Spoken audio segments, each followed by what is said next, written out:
What's up mga ka-faith? Ka-faith lang at huwag kang bibitaw hanggang matapos ang video na ito.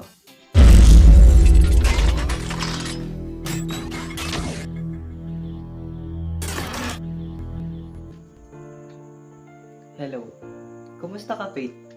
Ikaw ba'y nanghihina? Natatakot?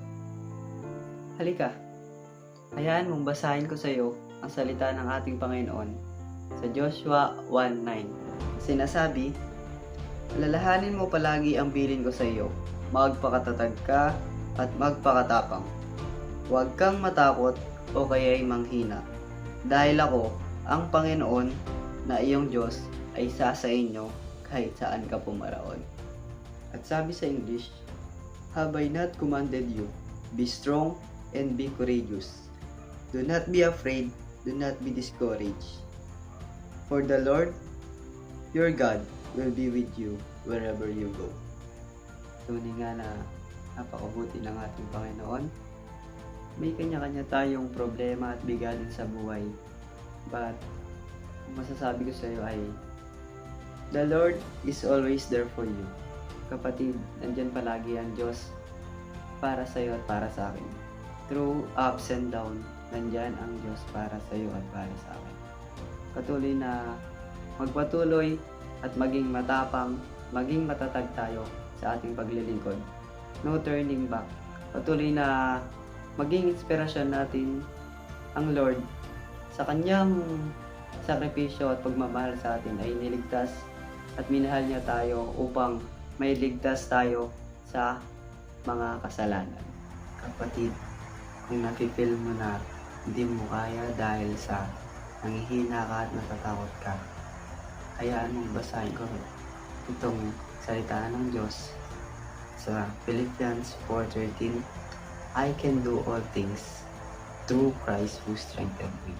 Praise the Lord sa kanyang mga salita. Tunay nga na anuman ang hamon at pagsubok sa ating buhay ay makakayanan natin sa pamamagitan ng ating Panginoon.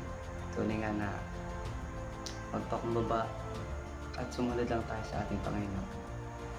At sa kabila ng mga pagsubok at hamon mo sa buhay, ay maging inspirasyon mo lamang una ang Diyos, ang pamilya mo, at ang sarili mo. Dahil sa kanyang salita, be strong and be courageous. At sa pamamagitan nun ay we can do all things through Christ who strengthened me. Kaya kapatid, kayang-kaya mo yan. Laban lang. At magpakatatag ka at magpakatapang. Tuloy lang kapatid. At ipaglaban ng ating paglilingkod sa ating Panginoon. At tayo manalangin.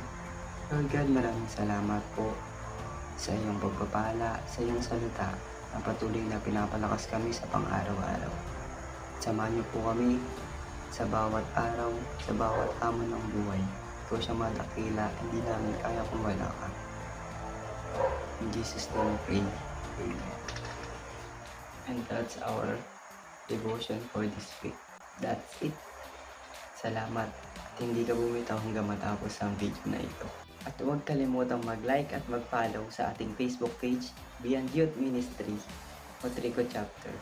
Mag-subscribe at i-hit ang notification bell sa aming YouTube channel, Beyond the Blaze. And that's all. Have a blessed week guys. Goodbye!